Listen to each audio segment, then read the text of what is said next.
அனைவருக்கும் வணக்கம். சபாஷ், சரியான அடி அப்படிங்கிற மாதிரி சீனாவுக்கு ஒரு சரியான ஒரு அடி கொடுத்து ஒரு விளாசி இருக்கிறாரு நம்முடைய பிரதமர் திரு நரேந்திர மோடி அவர்கள். எந்த விஷயத்தில் சீனாவுக்கு, அதுலேயும் குறிப்பாக அந்த நாட்டு தலைவர் ஜி ஜின்பிங்குக்கு பாரத பிரதமர் திரு நரேந்திர மோடி அவர்கள் சரியான அடியை கொடுத்தாரு அப்படிங்கிற பற்றி தான் இன்னைக்கு பார்க்க போறோம் நண்பர்களே. வாங்க.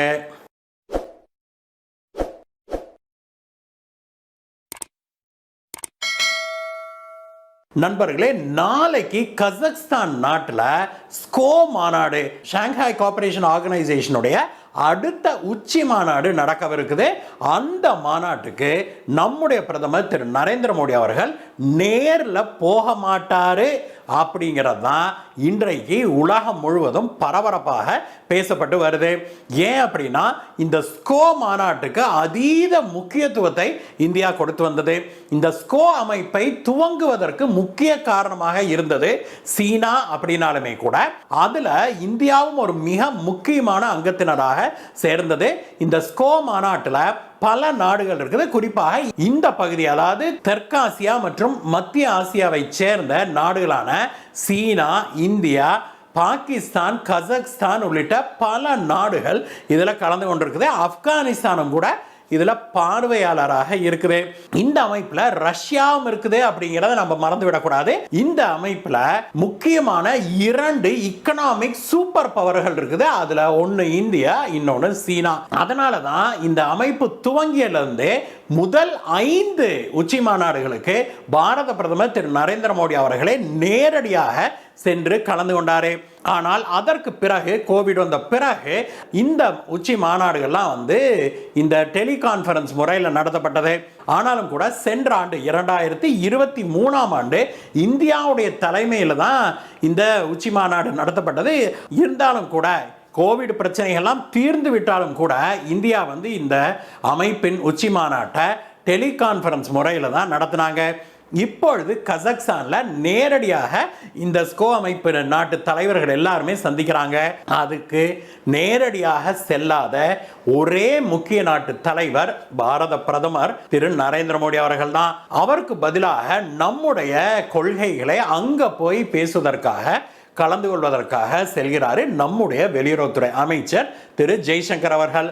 இந்தியாவுடைய கொள்கையான செக்யூர் அப்படின்னு அழைக்கப்படுகிற security, economic development, connectivity, unity, respect for sovereignty and territorial integrity and environmental protection ஆகியவற்றின் சுருக்கம் தான், அப்ரிவியேஷன் தான் இந்த செக்யூர் அப்படிங்கிற மந்திர சொல்லாக இந்தியா உருவாக்கி இருக்குது. இதை பேஸ் பண்ணி தான் இந்தியா சென்ற முறை உச்சி மாநாட்டை நடத்துச்சு. இப்பொழுதும் அந்த உச்சி மாநாட்டில் நம்ம போய் கலந்துக்கிறதுல இதுதான் சென்ட்ரல் தீமாக இருக்குது. அது சரிங்க சார், ஒரு உச்சி மாநாட்டில், அதுவும் ஒரு சின்ன அமைப்பான ஸ்கோ அமைப்புடைய உச்சி மாநாட்டில் திரு நரேந்திர மோடி அவர்கள் கலந்துக்கல அப்படிங்கிறது இவ்வளவு பெரிய விஷயமா? இதை ஏன் பல நாடுகளும் பரபரப்பாக பேசுறாங்க அப்படின்னு நீங்க கேட்கறது எனக்கு புரியுது நண்பர்களே. அதுக்கு நம்ம என்ன புரிஞ்சுக்கணும்னா, இந்த ஸ்கோ அமைப்புடைய முக்கியத்துவம் என்ன அப்படிங்கிறத நம்ம தெரிஞ்சுக்கணும். இந்த ஸ்கோ அமைப்புடைய ஃபோக்கஸே எது அப்படின்னா, ஆசிய நாடுகள்ல, அதுவும் குறிப்பாக மத்திய ஆசிய நாடுகளையும் இந்த தெற்காசிய நாடுகளையும் மட்டும்தான் இது ஃபோக்கஸ் பண்ணுது. குறிப்பாக மத்திய ஆசிய நாடுகள் இருக்குது இல்லையா, கசக்ஸ்தான், அசர்பைஜான், இது போன்ற நாடுகளுக்கு இடையே பிரச்சனைகளே, அதாவது டெரிட்டோரியல் பிரச்சனைகள் உருவாகாம பாதுகாத்து வர்றதே இந்த ஸ்கோ அமைப்பு தான் அப்படின்னா பார்த்துக்கோங்களேன். அதனால தான் கசக்ஸ்தான் இந்த அமைப்பை ரொம்ப முக்கியமானதாக கருதுது. அது மட்டும் இல்ல, இந்த அமைப்பை சீனா தான் உருவாக்குச்சு அப்படிங்கிறதுனால சீனா இந்த அமைப்பை பொறுத்தவரைக்கும் கண்ணு கருத்துமாக அதை வளர்ப்பதில் குறியாக இருக்குது. இதுக்கு சீன அதிபர் ஜி ஜின்பிங் ஏற்கனவே அங்க கசக்ஸ்தான் போய் இறங்கிட்டாரு அப்படின்னா பார்த்துக்கோங்களேன். சீனாவுக்கு இன்னொரு மிக முக்கியமான விஷயம் அடங்கி இருக்குது இந்த கசக்ஸ்தான்ல நடக்கிறதுனால. என்ன அப்படின்னா, 2013ஆம் ஆண்டு முதலாக சீன அதிபர் ஜி ஜின்பிங் தன்னுடைய கனவு திட்டமான இந்த belt and road initiative, BRI சொல்றாங்களே, அந்த திட்டத்தை அவர் துவங்கியதே இந்த கசக்ஸ்தான் நாட்டில் தான்.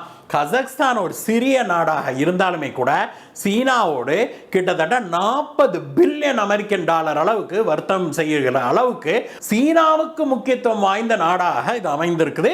அந்த நாட்டில் இந்த அமைப்பின் உச்சி மாநாடு நடக்கிறப்போ பாரத பிரதமர் அங்க போகல அப்படிங்கிறது பெரும் சர்ச்சையாகவே மாறி இருக்குது. சரி, பாரத பிரதமர் இந்த ஸ்கோ அமைப்பின் உச்சி மாநாட்டுக்கு போகாததன் காரணம் என்ன அப்படின்னு அலசி பார்த்தோம் அப்படின்னாக்க இதுக்கு 2 முக்கியமான காரணங்கள் சொல்லப்படுது நண்பர்களே. இந்த 2 காரணங்களை பார்ப்பதற்கு முன்பாக இந்த அமைப்புக்கு இந்தியா தருகிற முக்கியத்துவத்தை இந்தியா குறைத்து கொண்டே வருது அப்படிங்கிறது நமக்கு தெளிவாகுது. அதற்கான காரணங்கள் தான் இந்த 2 காரணங்களாக இருக்கக்கூடும் அப்படின்னு சொல்லப்படுது. முதலாவது காரணமாக என்ன சொல்றாங்கன்னா, மேற்கத்திய நாடுகளுக்கு இந்த ஸ்கோ அமைப்புல இந்தியா இருக்கிறதுல இஷ்டமே இல்லை. ஏன்னா இது முழுக்க முழுக்க சீனா மற்றும் சீன ஆதரவு நாடுகள் இருக்குது. சீனாவோடு சேர்ந்து ரஷ்யா இருக்குது, கசக்ஸ்தான் இருக்குது, பாகிஸ்தான் இருக்கு. அது போக வேறு சில சீன ஆதரவு நாடுகள் தான் உள்ள இருக்குது. இந்த ஒரு அமைப்புல இந்தியா போய் இருக்கக்கூடாது அப்படின்னு மேற்கத்திய நாடுகள் விரும்புகிறாங்க. அவங்க குறிப்பாக அமெரிக்கா இந்தியாவுக்கு இந்த விஷயத்தில் ப்ரெஷர் போட்டிருக்கலாம் அப்படின்னு ஒரு சாரார் கருதுறாங்க. ஆனால் என்னுடைய கருத்து என்னன்னா, அது ஏற்புடையத கருத்து அல்ல. அமெரிக்காவும் மேற்கத்திய நாடுகளும் பிரஷர் போட்டிருக்கோம், அதுல ஒன்றும் தப்பில்லை, அது உண்மையாக கூட இருக்கலாம். ஆனால் மேற்கத்திய நாடுகளுடைய அழுத்தத்தை கண்டு இந்தியா அஞ்சுமா? இன்றைய பாரதம், பிரதமர் திரு நரேந்திர மோடி அவர்களுடைய தலைமையிலான இன்றைய பாரதம் அஞ்சுமா, பின்வாங்குமா அப்படின்னா அதற்கு இல்லை அப்படிங்கிறது சரித்திரம் நமக்கு சொல்லிக் கொடுத்திருக்கிற பாடம். ரஷ்யா யுக்ரைன் போர் வெடித்த போது மேற்கத்திய நாடுகள் முழுமையுமே ரஷ்யாவின் பக்கம் யாரும் சேரக்கூடாது, ரஷ்யாவின் பக்கம் நிற்கிறவர்கள் எங்களுடைய எதிரிகள்னு மேற்கத்திய நாடுகள் வெளிப்படையாக சொன்னபோது கூட எங்களுக்கு ரஷ்யாவுடனான உறவு நிலையானது, நீண்டகால உறவு, இது எங்களுடைய நெடுங்கால நண்பன் ரஷ்யா, உங்களுக்காக எங்க நண்பனோடு உறவை நாங்கள் கெடுத்துக்கொள்ள முடியாது அப்படின்னு துணிந்து நின்று, தனியொரு ஆளாக தனியொருவனாக துணிந்து நின்று பாரத பிரதமர் திரு நரேந்திர மோடி அவர்கள் மேற்கத்திய நாடுகளை எதிர்கொண்டாரு. அதுல நாம வெற்றியும் கண்டிருக்கிறோம். இப்படிப்பட்ட சூழ்நிலையில அதே மேற்கத்திய நாடுகளுடைய அழுத்தத்துக்காக ரஷ்யாவோடு நம்ம வர்த்தக தொடர்புகளை வைத்துக் கொள்வதற்கு அவங்க எவ்வளவு அழுத்தம் கொடுத்தாங்களோ மேற்கத்திய நாடுகளை சொல்றேன், அதுல 100 மடங்கு தான் இந்த ஸ்கோ அமைப்புக்கு அவங்க அழுத்தம் கொடுத்திருப்பாங்க இந்தியாவுக்கு. அப்படி இருக்கும்போது ரஷ்யாவுக்காக இந்தியா துணிந்து மேற்கத்திய நாடுகளை எதிர்கொண்ட இந்தியா இந்த ஸ்கோ அமைப்புக்காக பின்வாங்குமா அப்படிங்கிற கேள்வி எழுது. அதனால அந்த சாரார் சொல்றது இந்த முதலாவது காரணம் நமக்கு முழுமையாக ஏற்புடையதல்ல அப்படிங்கிறதா உண்மை. இரண்டாவது காரணம் இதுல என்ன சொல்றாங்க அப்படின்னாக்க, இந்திய சீன உறவுகள்ல ஏற்பட்ட விரிசல் தான் இந்தியா இந்த ஸ்கோ அமைப்புக்கு தான் கொடுக்கிற முக்கியத்துவத்தை குறைத்து கொள்ள ஆரம்பிச்சதுக்கு காரணம் அப்படின்னு சொல்லப்படுது. 2020ஆம் ஆண்டு இந்திய சீன எல்லையில சீனா இந்தியாவோடு உரசல் போக்கை துவங்கிய பிறகு இந்தியா தானும் இந்த ஸ்கோ அமைப்புக்கு கொடுக்கிற முக்கியத்துவத்தை குறைத்து கொள்ள வேணும் அப்படின்னு கருத ஆரம்பிச்சதாக சொல்லப்படுது. ஆனாலும் கூட இந்த மத்திய ஆசிய நாடுகளுடைய உறவு இந்தியாவுக்கு மிக முக்கியமானது. பல விஷயங்கள்ல இந்தியாவுக்கு இந்த மத்திய ஆசிய நாடுகளுடைய உறவு தேவைப்படுது, அவங்களுக்கும் இந்தியாவுடைய உறவு தேவைப்படுது. அதை பற்றிய ஒரு அந்த நாட்டு பேராசிரியர் பேசும்போது என்ன சொல்றாரு அப்படின்னாக்க, இந்தியாவும் சீனாவும் இருக்கிற இந்த அமைப்புல இந்தியா ஆக்டிவாக இருக்கணும் அப்படின்னு மத்திய ஆசிய நாடுகள் விரும்புறாங்க. ஏன்னா சீனாவுக்கு ஒரு கவுண்டர் பேலன்ஸாக இந்தியா இருக்கணும், இருந்து கொண்டிருக்குது. அப்படி அங்க இந்தியா இல்லைன்னா இந்த அமைப்பு முழுக்க முழுக்க சீனாவுடைய அம்பர்லா ஆர்கனைசேஷன் மாதிரி ஆயிடும். அதை நாங்க விரும்பல அப்படின்னு சொல்லி மத்திய ஆசிய நாடுகள் சொல்வதாக சொல்லப்படுது. இந்தியாவுக்கும் இந்த மத்திய ஆசிய நாடுகள் ரொம்ப முக்கியமானவை. ஏன்னா இந்தியாவுடைய அடுத்த திட்டம் இருக்கு இல்லையா, இப்ப நம்ம ஐரோப்பா நாடுகளுக்கு ஏற்றுமதிகளை மேற்கொள்வதற்கு நம்மளுடைய மும்பாய் துறைமுகத்திலிருந்து நேரா ஈரானுடைய சாபஹார் துறைமுகத்துக்கு கப்பல் அனுப்புறோம் குட்ஸை. அங்க இருந்து தரை மார்க்கமாக, ரயில் மூலமாகவும் சாலை மார்க்கமாகவும் அங்க இருந்து ஆப்கானிஸ்தான் மற்றும் மத்திய ஆசிய நாடுகள் வழியாகத்தான் ஐரோப்பாவுக்கு இந்த சரக்குகளை அனுப்புறது இந்தியாவுடைய திட்டம். இப்பொழுதே அனுப்ப ஆரம்பிச்சிட்டாங்க. ஏற்கனவே சென்ற வாரம் ரஷ்யால இருந்து 2 ரயில்கள் இந்த பாதையில பயணித்து ஈரானுடைய சாபஹார் துறைமுகத்தை நோக்கி இந்தியாவுக்கு சரக்கை ஏற்றி கொண்டு வந்துகிட்டு இருக்குது. இப்படிப்பட்ட இப்படிப்பட்ட சூழ்நிலையில் மத்திய ஆசிய நாடுகளுக்கு இந்தியா கொடுக்கிற முக்கியத்துவத்தை இந்தியா குறைக்க விரும்பாது அப்படின்னு சொல்றாங்க. அதனால தான் அதற்கு பதிலாக India India central Asia connect அப்படிங்கிற ஒரு புதிய உறவை இந்தியா மேற்கொண்டு அப்படி ஒரு அமைப்பை உருவாக்கி அதுலயும் செயல்பட்டு வருது. அதனால மத்திய ஆசிய நாடுகளுடனான இந்திய உறவின் பலத்தை வீரியத்தை இந்தியா குறைத்துக் கொள்ள விரும்பவில்லை அப்படின்னாலுமே கூட இந்த ஸ்கோ அமைப்பில் இந்தியா தன்னுடைய முக்கியத்துவத்தை மெல்ல மெல்ல குறைக்க ஆரம்பிச்சிருக்குது. இது நேரடியாகவே சீன அதிபர் ஜி ஜின்பிங்குக்கு இந்தியா கொடுக்கிற அடியாகவே கருதப்படுது. அதோட இல்லை நண்பர்களே, இதற்கு அடுத்த ஆண்டு இருக்குது இல்லையா, இதற்கு அடுத்த ஆண்டு இதே ஸ்கோ உச்சி மாநாடு, அதாவது 2025ஆம் ஆண்டுக்கான ஸ்கோ உச்சி மாநாடு சீனாவில் நடக்கவிருக்குது. சீனாவில் நடக்கவிருக்கிற அந்த உச்சி மாநாட்டுக்கு பிரதமர் மோடி போவாரா அப்படிங்கிற பேச்சு இப்பொழுதே எழுது. அதற்கான பதில் நமக்கு தெரியும்.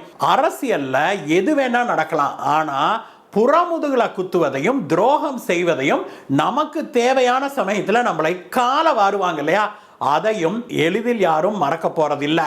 இந்தியா நடத்திய G20 உச்சி மாநாடுக்கு சீன அதிபர் ஜி ஜின்பிங் வரவில்லை, நேரில் வர மறுத்துட்டார் இல்லையா. அதை மனசுல வச்சுக்கிட்டு பாரத பிரதமர் திரு நரேந்திர மோடி அவர்களும் 2025ஆம் ஆண்டு, நான் சொல்றேன் நாளைக்கு கூட இல்லை, அடுத்த ஆண்டு 2025ஆம் ஆண்டு சீனாவில் நடக்கிற இந்த ஸ்கோ உச்சி மாநாட்டுக்கு நேரில் போக மாட்டாரே அப்படிங்கிறதான் நம்முடைய கணிப்பாக இருக்குது நண்பர்களே. எது எப்படி இருந்தாலும் நண்பர்களே, இந்த ஸ்கோ அமைப்பு அப்படிங்கிறது ஒரு தேவையில்லாத ஆணி அப்படின்னு அதை இந்தியா புடுங்கி எறிவதற்கான முயற்சிகளில் இறங்கி இருக்குது அப்படிங்கிறதான் உண்மை. அதைத்தான் நாளைய தினம் நடக்கிற உச்சி மாநாட்டுக்கு பாரத பிரதமர் நேரில் செல்லாதது குறிக்குது அப்படிங்கிறதையும் நம்ம இங்கே சொல்ல வேணும். இந்த வீடியோவை பற்றிய உங்களுடைய கருத்துக்களை சொல்லுங்கள் நண்பர்களே. மீண்டும் உங்களை வேற ஒரு வீடியோ சந்திக்கிறேங்க. பாய்.